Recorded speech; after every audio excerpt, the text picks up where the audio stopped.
안녕하세요. 제 말을 동네 개 짖는 소리만큼도 신경 쓰지 않으시는 어머님과 그런 어머님을 싸고드는 남편과 이혼했습니다. 지금도 그때를 생각하면 가슴이 쿵쿵 뛸 정도로 스트레스를 많이 받았어요. 이렇게 사연을 쓰는 것도 어디다 털어놓지 않으면 화병이라도 걸릴까 싶어서고요. 남편과 저는 직장에서 처음 알게 되었습니다. 저보다 2년 늦게 입사한 남편은 옆에서 보기에 일에 있어서 의욕도 넘치고 주변 사람들과 대인관계도 좋은 신입이었지요. 하지만 제가 느낀 건 딱 거기까지였고 이후로는 남편에게 큰 관심을 두지 않았네요. 제가 이욕심이 많기도 했고 애시당초 회사 내에서 연애 같은 건 안 할 작정이었습니다. 입사 당시 선배들이 말해주길 회사에서 사내 연애하는 걸 굉장히 안 좋게 생각한다며 웬만하면 남자는 밖에서 만나라고 했었거든요. 하지만 저와 달리 남편은 저에게 관심이 많았던 모양입니다. 처음부터 저한테 대놓고 들이대는 건 아니라서 잘 몰랐는데 언젠가부터 주변에서들 남편이 저에 대해 묻고 다닌다며 귀뜸을 해주더라고요. 그러다 제가 이직을 하게 되었고 남편도 그 소식을 들었나 봐요. 제가 마지막으로 출근을 했던 그날 옮기게 된 회사는 어디냐, 왜 이직하는 거냐 시시콜콜한 것들을 묻더니 이제 회사를 떠나는 거니까 우리 데이트해도 되지 않냐고 단도직입적으로 묻더라고요. 조금 지나치다 싶을 만큼 저돌적인 남편의 태도에 당황스러웠지만 동시에 이 남자 도대체 뭐지 싶어서 솔직히 좀 궁금했달까요? 그렇게 저희는 회사 동료가 아닌 남녀로서 데이트를 하기 시작했습니다. 남편은 자상하고 속이 깊은 사람이었기에 같이 있는 것만으로도 큰 힘이 되었습니다. 제가 너무 바빠서 자주 만나지는 못했지만 그래도 큰 다툼 없이 다른 연인들처럼 알콩달콩 예쁜 연애를 했어요. 그러다 사귄 지 1년이 되었을 무렵 남편에게 프로포즈를 받았습니다. 솔직히 말하자면 저는 그 자리에서 바로 좋다고 대답하지 못했네요. 남편을 사랑하는 마음과는 별개로 제 커리어에 대한 욕심 때문에 지금 바로 결혼을 하는 게 맞는 건지 쉽게 결정을 내릴 수가 없더라고요. 그런 저에게 남편은 실망한 기색을 보이기는커녕 든든한 울타리가 되어주겠다고 했습니다. 그리고 순진했던 저는 그 말 하나만 믿고 남편과 결국 부부의 영까지 맺었던 거지요. 결혼 전 남편과는 길다면 길고 짧다면 짧은 1년이란 시간을 함께 보냈지만 시댁 식구들을 만나지는 못했습니다. 제가 이직을 하자마자 남편과 연애를 시작했던 탓에 시댁 식구들까지 만나고 할 정신이 없었던 게 가장 큰 이유이지요.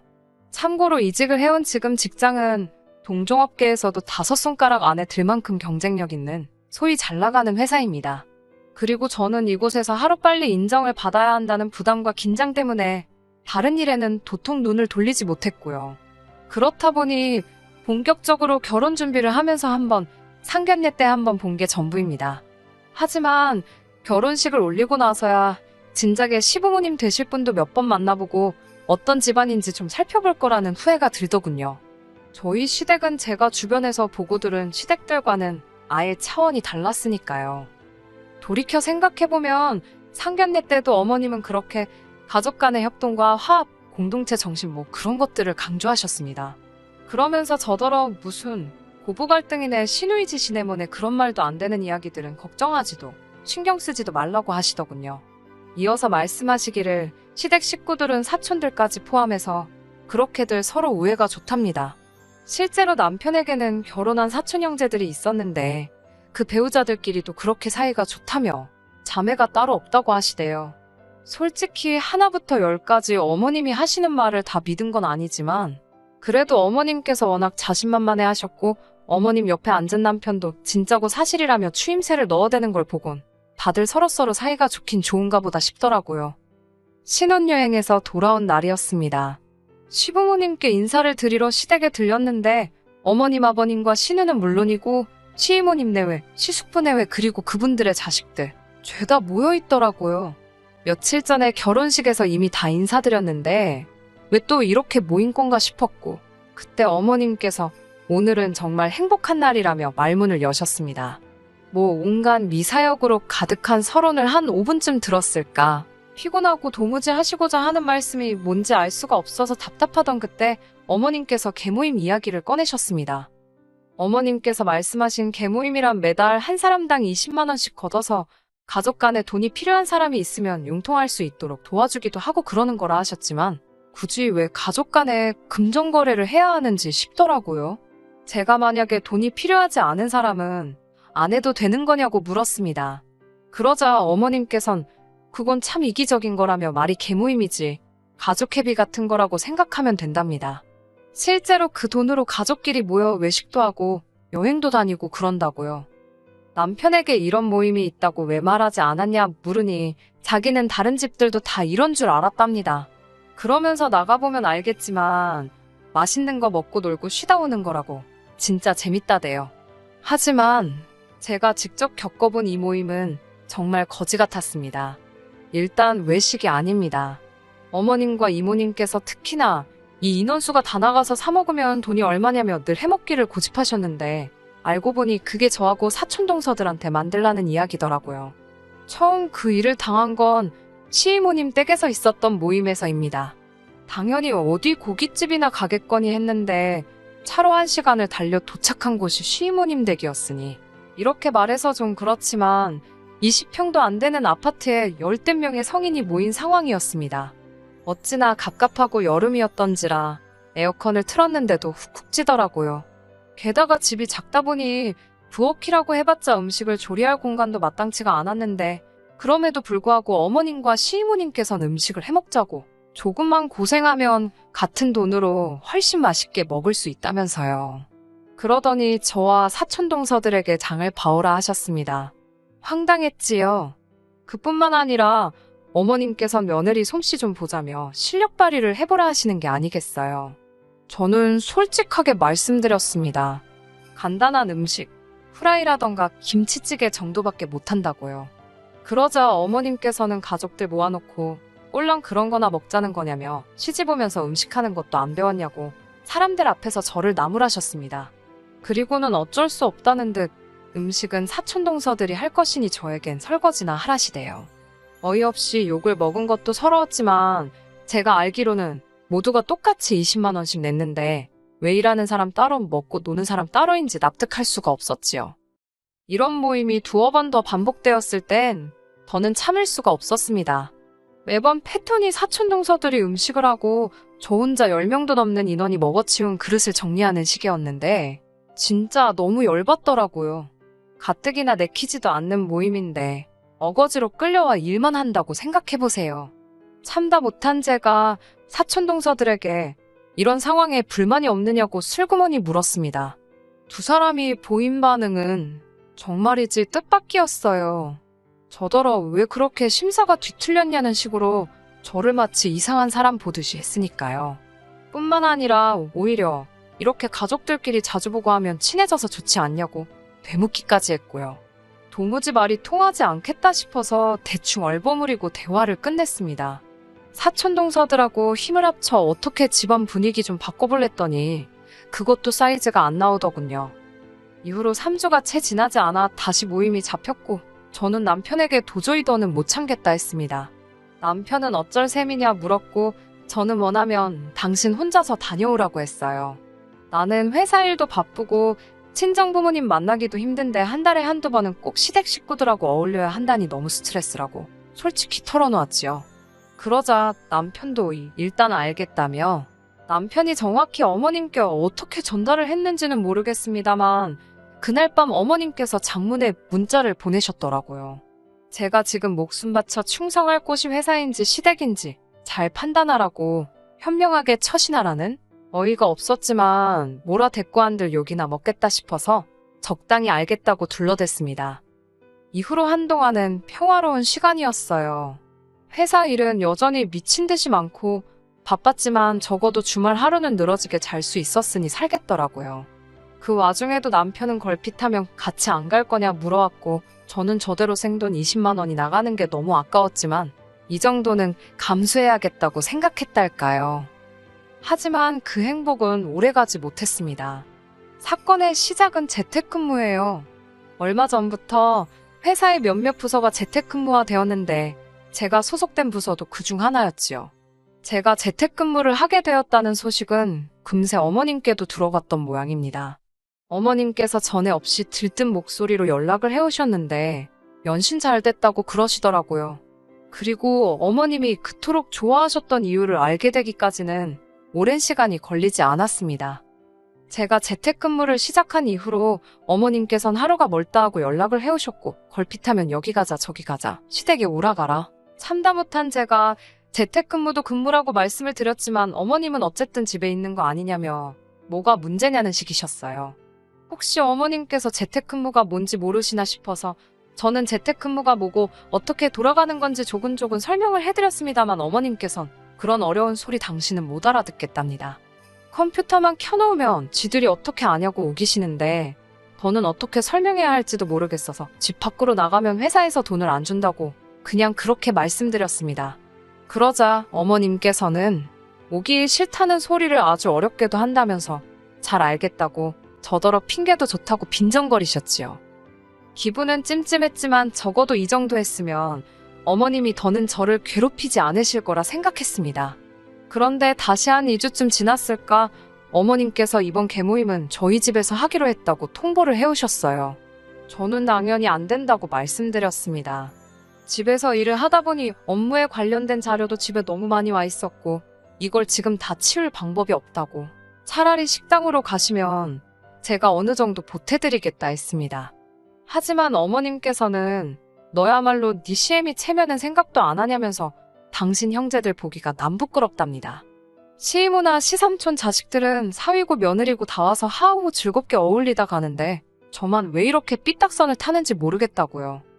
저는 연신 죄송하다 소리만 하면서 그래도 저희 집으로 오시는 건 안 된다고 말씀드렸습니다. 제 나름대로 강하게 선을 그었어요. 설마 무대뽀처럼 들이닥치는 건 아니시겠지. 그때만 하더라도 그 정도의 믿음은 있었지요. 하지만 설마 했던 일이 벌어졌습니다. 금요일 오전부터 몸이 너무 아파서 재택인데도 불구하고 병가를 낼 수밖에 없었습니다. 남편은 출장 중이었기 때문에 새벽에는 혼자 간신히 운전해서 응급실까지 다녀왔고요. 그래도 링거라도 한 방 맞고 온 덕분인지 토요일 11시쯤 되어서 간신히 눈을 뜰 수 있었고 뭐라도 먹어야지 싶어서 냉장고를 뒤적이는데 어머님께서 전화를 걸어오셨습니다. 1시간이면 도착하신다며 손님 맞을 준비를 하라나요. 황당하고 어이가 없는 상황에 뭐라 할 말도 없었지만 이대로 당할 수는 없었습니다. 무엇보다 당신 아들도 없는데 도대체 왜 저희 집에서 모인다는 건지 이해를 할 수가 없었지요. 시간을 확인할 새도 없이 남편에게 전화를 걸었습니다. 그런데 남편에게 상황 설명을 하니 무슨 재밌는 이야기라도 들은 듯 웃더라고요. 제가 장난하지 말고 빨리 어머님께 전화드려서 돌아가시라고 하라고. 지금 1시간 내로 수습할 수가 없다. 집도 너무 지저분하고 나 오늘 정말 아프고 피곤해서 음식 못한다고. 그런데 남편이 한다는 소리가 일단 진통제라도 먹으랍니다. 가족들을 헛걸음하게 할 수는 없지 않냐면서요. 남편이 진짜 말이라도 내가 어머님께 잘 이야기해보겠다. 일단 몸부터 챙겨라 이런 식으로 했다면 저희가 이혼까지 하는 일은 없었을 겁니다. 하지만 남편의 어이없는 반응에 저도 정말 화가 나더라고요. 저는 절대로 안 열어드릴 거라고 헛걸음 하시든지 말든지 나는 모른다고 분명히 안 된다고 했는데 왜 들이닥치시는 거냐고 소리를 질렀습니다. 남편은 왜 자기한테 난리냐며 그러면 저더러 알아서 막아보랍니다. 제가 안 열어드리면 자기가 비밀번호를 알려드릴 거라면서 일 크게 만들지 말라나요? 그리고 자기도 지금 출장 중이고 일하는 중이니 이런 일로 연락하지 말라대요. 식구들 챙기고 하는 건 며느리가 할 도리 아니냐면서요. 남편의 개소리를 듣고 있으니 내가 뭐에 씌어서 이런 인간이랑 결혼을 했나 싶은 회의감이 밀려왔습니다. 저는 일단 현관 비밀번호부터 바꿔버렸어요. 그리고 어머님께 전화를 드렸습니다. 제가 너무 아파서 안 된다고 하니 집에서 컴퓨터만 하는데 왜 아프냐며 전부터 제가 핑계가 많고 거짓말을 밥 먹듯이 한다며? 이런 쓸데없는 소리할 시간에 집이나 치우랍니다. 당신 얼굴에 먹칠하지 말라나요.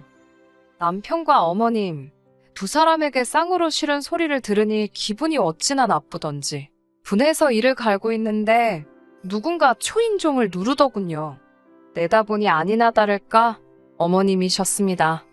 저는 죽은 듯이 아무런 소리도 내지 않았어요. 그러자 이번엔 현관을 두들기기 시작하셨습니다. 계속해서 인터폰으로 밖을 내다보는데 시부모님뿐만 아니라 그 많은 시댁 식구들이 다 왔더라고요. 어이가 없어서 정말 제 이야기는 귓등으로도 안 들으셨구나 싶어서 헛웃음이 다 나대요. 그때 급기야 삑삑삑삑 어머님께서 비밀번호를 누르시기 시작하셨습니다. 암만 시도하시면 뭐하나요? 제가 바꿔버렸는걸. 1~5번 틀리니까 현관에서 시끄러운 알람 소리가 울려대기 시작했고 급기야 옆집에서 인터폰을 한 건지 경비 아저씨까지 올라오셨더군요. 전 계속 아무 소리도 내지 않고 있었습니다만 어머님의 쩌렁쩌렁한 목소리 덕분에 상황이 어떻게 돌아가는지 파악이 다 되었습니다. 경비 아저씨께선 여기 거주하시는 분도 아닌데 이러시면 안 된다. 경찰 불러야 한다고 경고를 주고 계셨고 어머님은 내 아들 집이라며 고래고래 소리를 지르시고 그렇게 한 시간은 지났을까요? 실랑이 끝에 다들 포기하고 돌아가는 것 같았습니다. 그때 어머님께서 또다시 전화를 걸어오셨고 이번엔 받았지요. 어머님께서 다짜고짜 저더러 지금 이게 뭐하는 짓이냐며 욕을 하시길래 전 지금 집에 없다. 제가 분명히 오지 마시라 하지 않았냐고 받아쳤네요. 그러자 세상천지 저 같은 며느리가 어디 있냐며 저더러 패급 며느리랍니다. 공짜로 줘도 안 데려다 쓸 며느리라나. 그러면서 제가 당신 얼굴에 똥칠하고 식구들 시간 낭비하게 한괘심재라며 이번 회비로 100만 원을 내라시대요. 어이가 없어서 저는 어머님께 경찰 안 부른 걸 다행인 줄 아시라고 쏘아붙였습니다. 그리고 이튿날 출장에서 돌아온 남편은 이게 다 무슨 난리냐며 저에게 전후사정은 묻지도 않고 밑도 끝도 없이 제 탓을 하기 시작했어요. 어머님이 아기가 있어서 그러신 것도 아니고 이제 제가 한 가족이 된 만큼 다른 식구들하고 친해졌으면 하는 마음에 그러시는 건데 그거 하나 못 맞춰드려서 이 소동을 일으키냐고요. 그런 남편에게 제가 친해지긴 뭘 친해지냐고 나는 가서 밥도 먹는 둥 마는 둥에 설거지만 하고 온다고 평일 내내 일하느라 힘들어 죽겠는데 그거 하루 쉬는 것도 시댁 식구들하고 불편하게 고생스럽게 보내는데 뭐가 친해지는 거냐고 소리를 질렀어요. 그러자 남편이 재수씨들은 아무 불만도 없다던데 거긴 맨날 생글생글인데 저만 왜 이러냐입니다. 회사에선 그렇게 묵묵히 맡은 일 잘하고 그래서 좋게 봤던 건데 왜 이렇게 불만이 많냐고 자기가 속았다나요?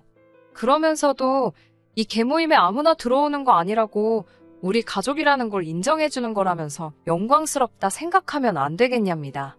영광 같은 소리 하네. 저도 모르게 그런 말이 절로 나왔습니다. 남편도 그 소리를 들었는지 저더러 지금 뭐라 한 거냐면서 개모임에 있기 싫으냐입니다.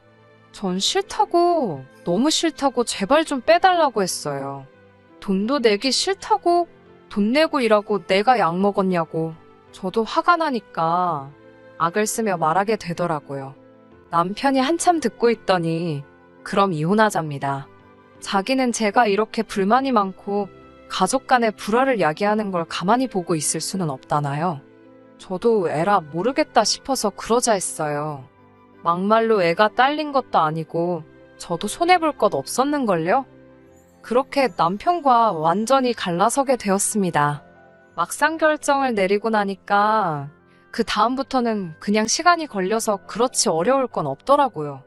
짜증나고 성가신 과정이 있긴 했지만 어거지로 뜯겼던 그놈의 갯돈도 받아냈어요. 어이없던 건 이혼하고 나서 동서들한테 연락을 받았는데요. 한다는 소리가 좋겠다며 부럽답니다.